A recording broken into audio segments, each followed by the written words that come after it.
In our last regular episode, we may have played with a blowtorch.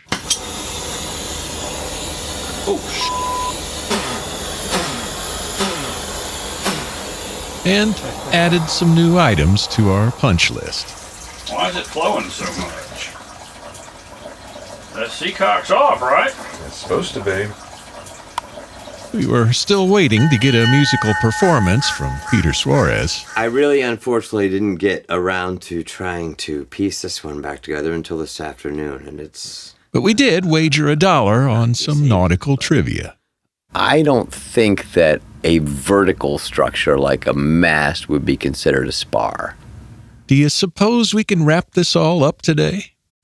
You never know. I might surprise you. How Not to Sail, sponsored by our awesome Patreon patrons and Latitudes and Attitudes magazine. They ruin my life, so why not let them ruin yours today at latsats.com.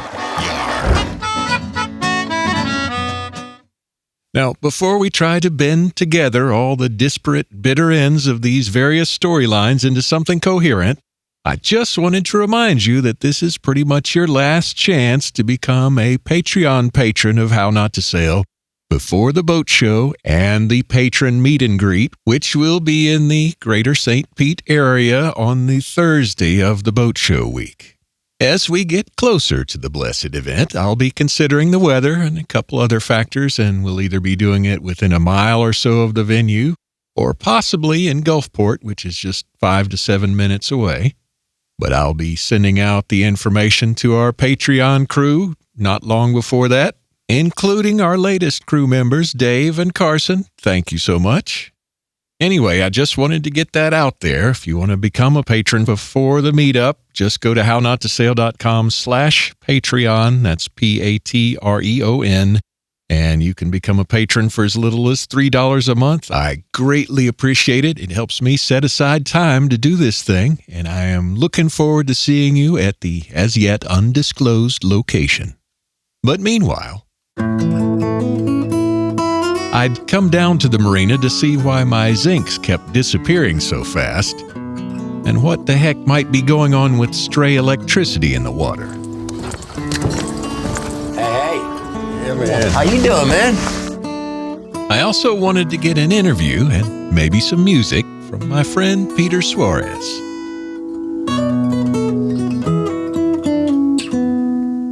Even though I hadn't quite crossed those items off the punch list yet, somehow I managed to add even more.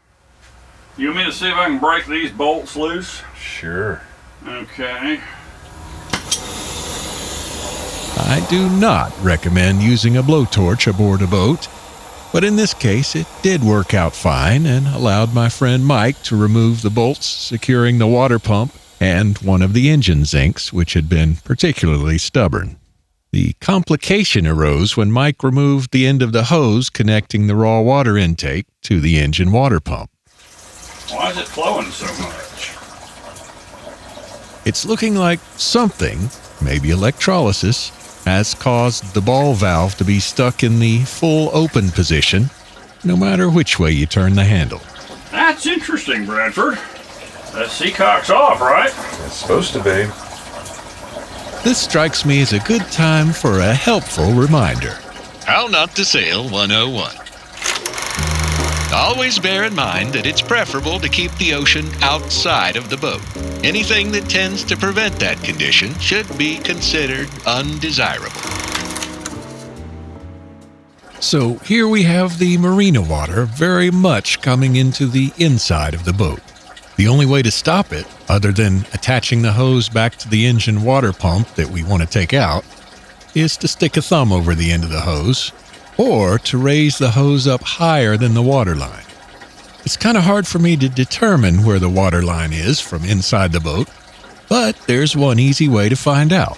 Just raise and lower the end of the hose. Once you've moved the end of the hose above the water line, the water stops flowing out of it. I think what I'm going to do, since I got the torch rig here, is I'm going to get that bolt on the bottom to loosen. Okay. And that way, when we get the bolt loosened, we can come back here and figure out what the next game is. How's that sound? Does that sound logical? Yeah, maybe. We decide to let Mike go ahead and take the water pump. Make sure that we raise the end of the hose up above the water line and put a plug in it with a clamp around the hose to secure the plug. What could possibly go wrong? Well, I suppose the plug and clamp could fail, the hose could fall over, and we'd flood the boat if the bilge pump stops working. After sending Mike off with the water pump and a very salty engine zinc, I can't help but be a little pessimistic. Mike's got the water pump with him to rebuild, so the engine is out of commission regardless for a couple of weeks, so the Admiral and I will not be cruising for New Year. We'll see if we can even get her back in action for the boat show. Tanya and I were thinking about doing our kind of regular New Year's cruise, but that's not going to happen unless Mike is able to get the water pump back in right quick-like. And the boat show's only a couple of weeks after that. But those little issues are nothing compared to my main concern. I'm scared to work on that ball valve at the engine raw water intake while we're in the water, because if we mess up the through hull that's there below the water line, that could be a problem. A mistake here, coupled with a failure of the battery-powered bilge pump, might result in not keeping the ocean out of the boat. So a beverage was had, and now it's time to hit the rack. Yes, hi, I was just calling about a haul-out. The next day, I figure it's time to bite the bullet. Wow, I didn't know you'd be available that soon. Fortunately, they have some space for me in their schedule, and it looks like the day after the St. Pete Boat Show. Yeah, I'm going to need to consult with the Admiral, but I will get back with you very quickly on that. Haul-outs, aside from costing money, tend to make me a little nervous. But after a string of not successes, at least I finally backed myself into a corner to try and get something constructive done. And just maybe, while I'm on a roll, maybe I can get some music from Mr. Peter Suarez. We could try it tonight. I did work on it this afternoon for quite a while, actually. I spent some time trying to re-up. There are a couple of my favorite songs I hope Peter will remember. And after a bit of sushi and an adult beverage, he agrees to bring his guitar over to JC Sales and give him a shot. Yeah, no, I think it might be considerably slower than the last time we did it. I can speak from experience when I say it's not uncommon to forget your own songs, especially if you have a couple hundred of them like Peter does. There's one in particular that I very much wanted to get recorded, and it's called All at Sea. One of my favorite things about the song is that it's filled with nautical euphemisms for drinking and drunkenness. Okay, to push the boat out is to do a service for someone. And so that became synonymous with buying a round of drinks. To throw a fish to captain meant to give a very quick and cursory salute in between seeing the captain and getting back to your task. And the title of this song? All at Sea is just kind of an all-encompassing term that has to do with sailing poorly, frequently because the men were entirely wasted on grog. Well, I tell you what, why don't you bust up into that, and if anybody notices any sailing terms that Peter forgot that he wrote, put them on the voicemail.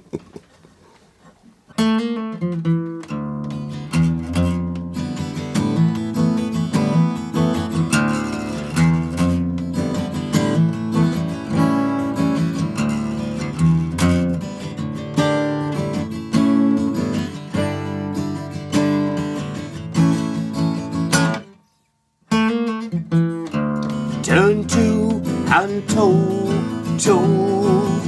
leave the rigging to ride low.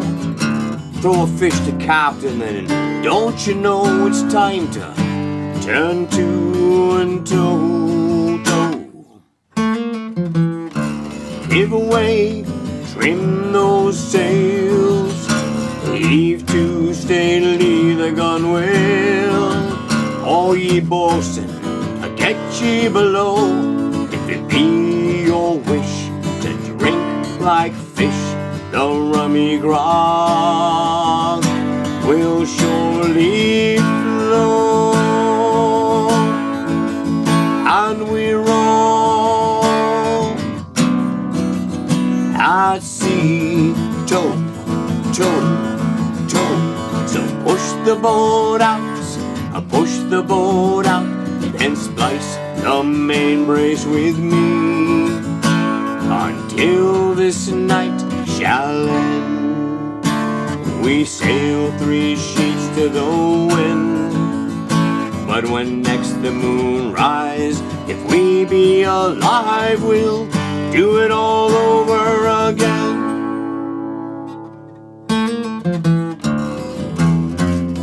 Tow, tow, tow, tow.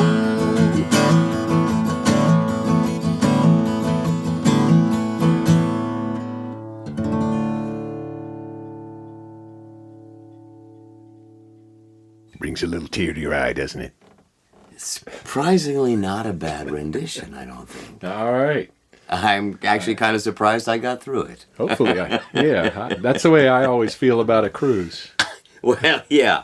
Yeah, kind of the same, yeah. But as sketchy as some of my cruises are, so is Peter's recollection of one of my favorite songs in the whole world, and possibly one of the funniest I've ever heard.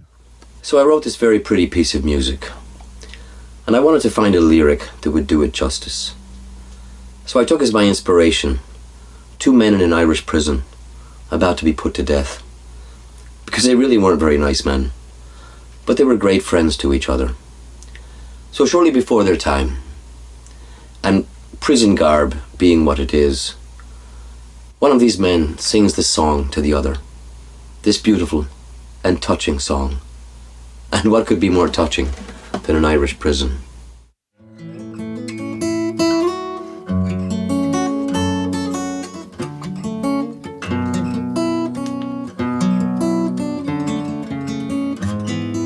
Yeah, I'm not ready to play this. But I'm glad that you made me relearn it.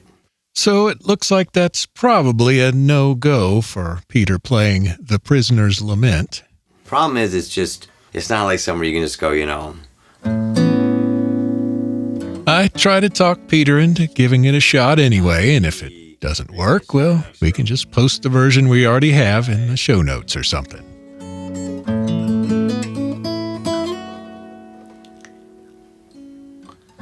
If you will give me but one chance, I'll surely convince ye that we should be in each other's pants.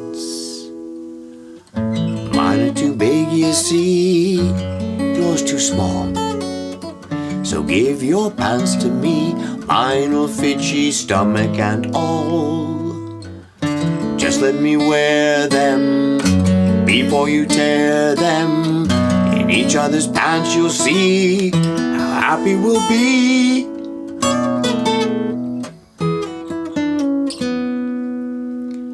So if you will give me but one try, you'll surely convince me that... Nah, I got that far.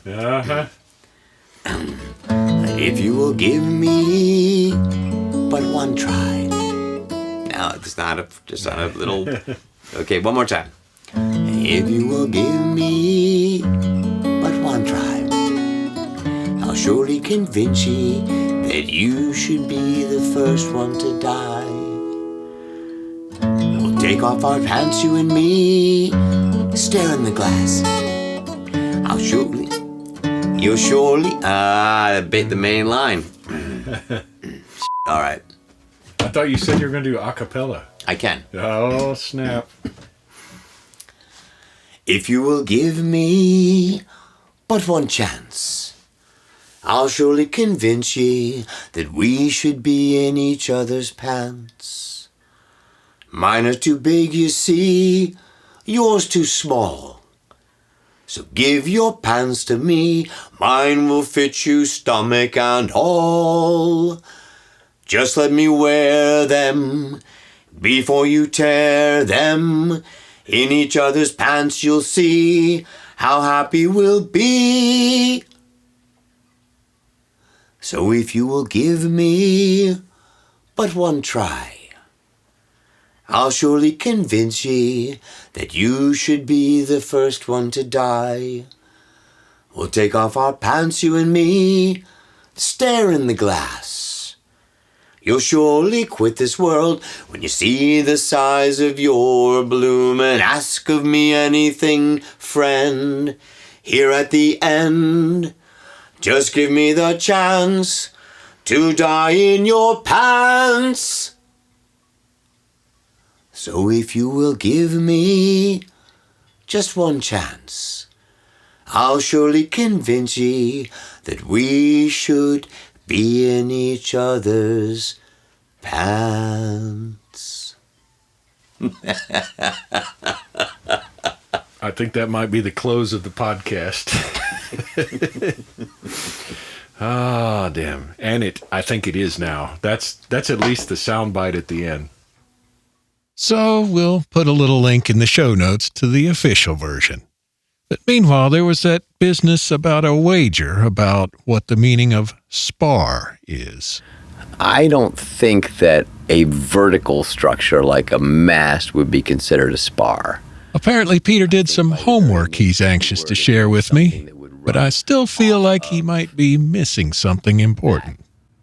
We had a discussion. We were talking about spars, yes. And any of your listening audience out there that knows of the movie or any of the books, or the book, Master and Commander, written by Patrick O'Brien, and there's a section that I was reading last night where this particular sailor of that time period is explaining to the doctor every single part. And this will not ever be on your broadcast, I'm sure. I'm just giving this to you, Bradford. And listen to this. The mainstay goes from just under here and supports the mainmast below us. Perhaps I'd best finish the masts before I go on to the yards. Okay, but perhaps I best finish the masts before I go on to the yards. And your point being? Hang on. You're confusing yards with spars. You're exactly right. And that just occurred to me right now. So, Yes. can I have that $1 now? Oh, absolutely. All You right. can have more than $1, yeah. Oh, God. Glad we I disposed really, of that one. Yeah. That's probably going to be on the podcast, isn't it? You never know. Yeah, I'm absolutely certain.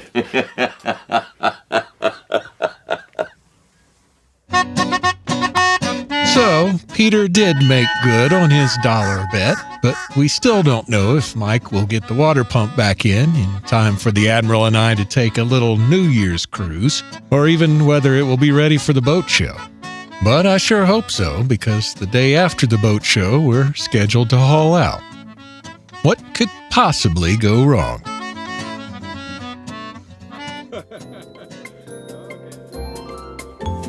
Don't forget to go to hownottosail.com/29 for the show notes to this episode, including the official version of Peter's song, The Prisoner's Lament. Thanks as always to our awesome Patreon patrons, including our newest crew members, Dave and Carson. Don't forget, this is your last chance to join the Patreon crew before the private meetup on Thursday the 20th. You can help keep How Not to Sail afloat for as little as $3 a month at hownotosail.com/Patreon. And huge thanks as always to our sponsor, Latitudes and Attitudes magazine. They ruin my life, so why not let them ruin yours today at latsats.com. And by the way, if you've already heard all the How Not to Sail episodes, let me tell you about another great podcast by a friend of mine, just in case you haven't heard it. The Shooting the Breeze Sailing Podcast with Captain Jeffrey Wettig. Not because I'm a guest on episode 125 or anything, but because he's always a great listen. It's like sitting across from a good friend at the pub as he talks to a cool guest. And maybe they have a beer or two, metaphorically speaking. Who knows? And I mean, don't you want to have a beer with them? So check out the Shooting the Breeze Sailing Podcast at theescapepods.com. That's theescapepods.com. or wherever you get your favorite podcasts. And I'll put a link in the show notes for this episode as well. Thanks to Maxie Freeney for mixing this episode and for his patience. You can find him at maxiefreeney.com. The events and descriptions in this episode represent the editorial viewpoint of this person only and none other. Don't try any of the stupid stuff described here without consulting your psychologist, attorney, and or a licensed captain. And I'll see you next time on How Not to Sail. Screwing up is part of cruising. Let me show you how. So if you will give me just one chance, I'll surely convince ye that we should be in each other's pants.